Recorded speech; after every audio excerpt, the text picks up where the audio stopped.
Why did the United States attack Libya, Iraq, Afghanistan, and Yemen? Why are U.S. operatives helping to destabilize Syria? And why is the United States government so intent on taking down Iran, in spite of the fact that Iran has not attacked any country since 1798? And what's next? What are we headed for? When you look at the current trajectory that we're on, it doesn't make any sense at all if you evaluate it based on what we're taught in school. And it doesn't make any sense if you base your worldview on the propaganda that the mainstream media tries to pass off as news. But it makes perfect sense once you know the real motives of the powers that be. In order to understand those motives, we first have to take a look at history. In 1945, the Bretton Woods Agreement established the dollar as the world reserve currency, which meant that international commodities were priced in dollars. The agreement, which gave the United States a distinct financial advantage, was made under the condition that those dollars would remain redeemable for gold at a consistent rate of $35 per ounce. The United States promised not to print very much money, but this was on the honor system, because the Federal Reserve refused to allow any audits or supervision of its printing presses. In the years leading up to 1970, expenditures in the Vietnam War made it clear to many countries that the U.S. was printing far more money than it had in gold. And in response, they began to ask for their gold back. This, of course, set off a rapid decline in the value of the dollar. The situation climaxed in 1971 when France attempted to withdraw its gold and Nixon refused. On August 15th, he made the following announcement. I have directed the Secretary of the Treasury to take the action necessary to defend the dollar against the speculators. I have directed Secretary Connally to suspend temporarily the convertibility of the dollar into gold or other reserve assets, except in amounts and conditions determined to be in the interest of monetary stability and in the best interest of the United States. This was obviously not a temporary suspension, as he claimed, but rather a permanent default. And for the rest of the world who had entrusted the United States with their gold, it was outright theft. In 1973, President Nixon asked King Faisal of Saudi Arabia to accept only U.S. dollars as payment for oil and to invest any excess profits in U.S. Treasury bonds, notes, and bills. In return, Nixon offered military protection for Saudi oil fields. The same offer was extended to each of the world's key oil-producing countries, and by 1975, every member of OPEC had agreed to only sell their oil in U.S. dollars. The act of moving the dollar off of gold and tying it to foreign oil instantly forced every oil-importing country in the world to start maintaining a constant supply of Federal Reserve paper. And in order to get that paper, they would have to send real physical goods to America. This was the birth of the petrodollar. Paper went out, everything America needed came in, and the United States got very, very rich as a result. It was the largest financial con in recorded history.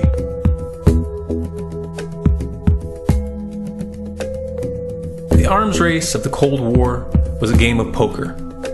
Military expenditures were the chips, and the U.S. had an endless supply of chips. With the petrodollar under its belt, it was able to raise the stakes higher and higher, outspending every other country on the planet, until eventually U.S. military expenditures surpassed that of all other nations in the world combined. The Soviet Union never had a chance. The collapse of the communist bloc in 1991 removed the last counterbalance to American military might. The United States was now an undisputed superpower with no rival.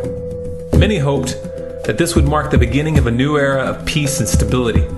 Unfortunately, there were those in high places who had other ideas. Within that same year, the U.S. invaded Iraq in the First Gulf War. And after crushing the Iraqi military and destroying their infrastructure, including water purification plants and hospitals, crippling sanctions were imposed which prevented that infrastructure from being rebuilt. These sanctions, which were initiated by Bush Sr. and sustained throughout the entire Clinton administration, lasted for over a decade and were estimated to have killed over 500,000 children. The Clinton administration was fully aware of these figures. We have heard that 500,000 children have died. I mean, that's more children than died in Hiroshima. And you know, is the price worth it? I think this is a very hard choice, but we think the price is worth it. Miss Albright, what exactly was it that was worth killing 500,000 kids for? In November of 2000, Iraq began selling its oil exclusively in euros. This was a direct attack on the dollar and on U.S. financial dominance, and it wasn't going to be tolerated. In response, the U.S. government, with the assistance of the mainstream media, began to build up a massive propaganda campaign claiming that Iraq had weapons of mass destruction and was planning to use them.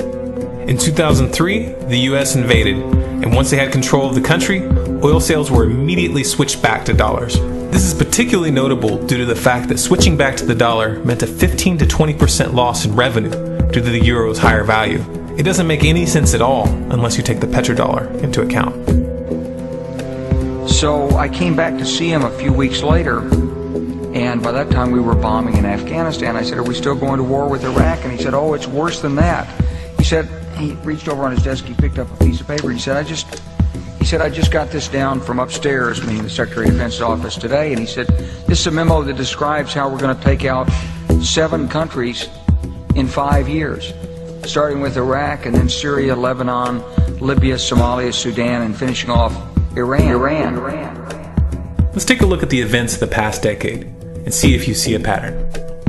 In Libya, Gaddafi was in the process of organizing a bloc of African countries to create a gold-based currency called the dinar, which they intended to use to replace the dollar in that region.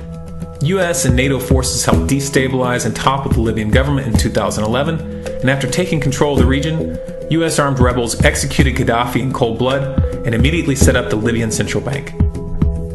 Iran has been actively campaigning to pull oil sales off of the dollar for some time now, and it has recently secured agreements to begin trading its oil in exchange for gold. In response, the US government, with mainstream media assistance, has been attempting to build international support for military strikes on the pretext of preventing Iran from building a nuclear weapon. In the meantime, they established sanctions which US officials openly admit are aimed at causing a collapse of the Iranian economy. Syria is Iran's closest ally, and they are bound by mutual defense agreements. The country is currently in the process of being destabilized with covert assistance from NATO, and though Russia and China have warned the United States not to get involved, the White House has made statements within the past month indicating that they are considering military intervention. It should be clear that military intervention in Syria and Iran isn't being considered.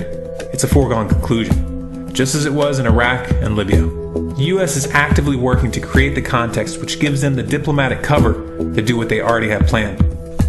The motive for these invasions and covert actions becomes clear when we look at them in their full context and connect the dots. Those who control the United States understand that even if a few countries begin to sell their oil in another currency, it will set off a chain reaction and the dollar will collapse.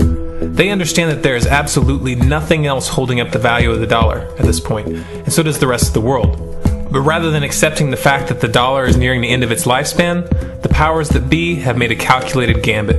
They have decided to use the brute force of the US military to crush each and every resistant state in the Middle East and Africa. That in itself would be bad enough, but what you need to understand is that this is not going to end with Iran.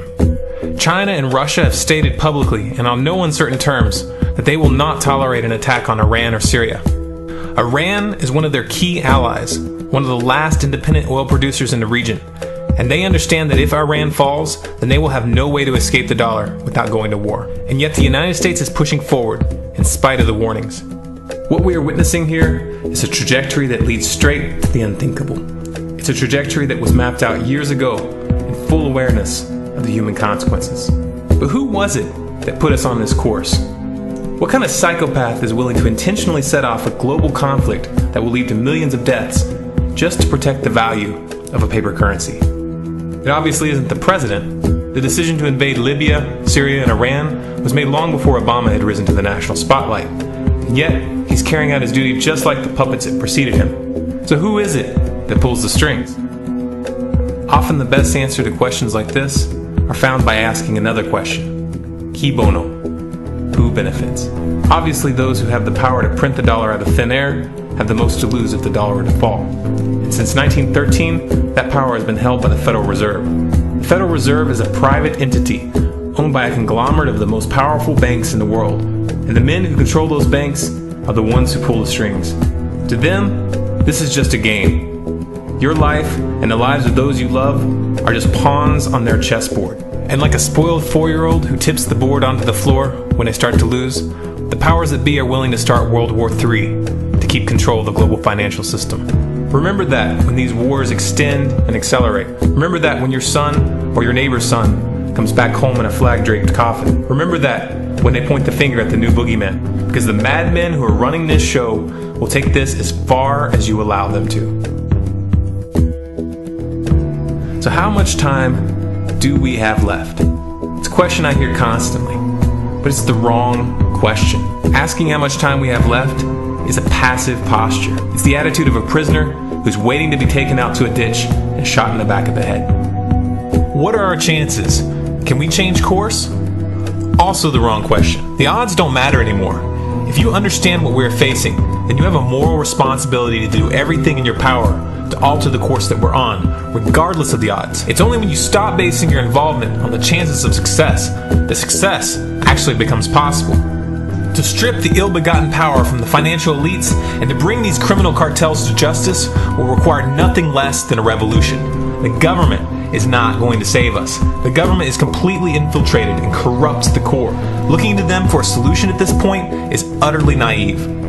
There are 3 stages of revolution, and they are sequential. Stage 1 is already underway. Stage 1 is the ideological resistance.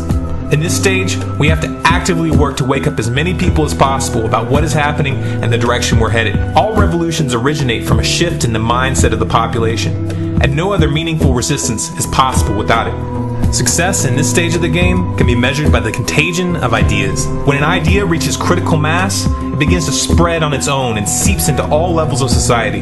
In order to achieve that contagion, we need more people in this fight. We need more people speaking out, making videos, writing articles, getting this information onto the national and international stage. And we especially need to reach the police and the military. Stage 2 is civil disobedience, also known as nonviolent resistance. In this stage, you put your money where your mouth is, or more accurately, you withhold your money and your obedience from the government, and you do everything in your power to bring the gears of the state to a halt. Practiced in mass, this method alone is often enough to bring a regime to its knees. However, if you fail at this stage, stage 3 is inevitable. Stage 3 is direct physical resistance. Direct physical resistance is the last resort, and it should be avoided and delayed as long as possible, and it should only be invoked after all other options have been thoroughly exhausted. There are those who talk tough and claim that they will resist when the time comes, but what those people fail to realize is that if you are inactive during the first 2 stages and save your efforts for the last resistance, then you will fail. When the Nazis were moving door to door, dragging people out of their homes in Germany, that was the time to fight back physically. But due to the lack of ideological resistance and civil disobedience leading up to that moment, even an armed uprising would have likely failed at that point. An armed uprising can only succeed if the people have established an attitude of active resistance. And active resistance is only possible after their minds have broken free from the mainstream propaganda. If you want to fight back, it's now or never. You're not going to get another chance, and the stakes are far higher than they were in Nazi Germany.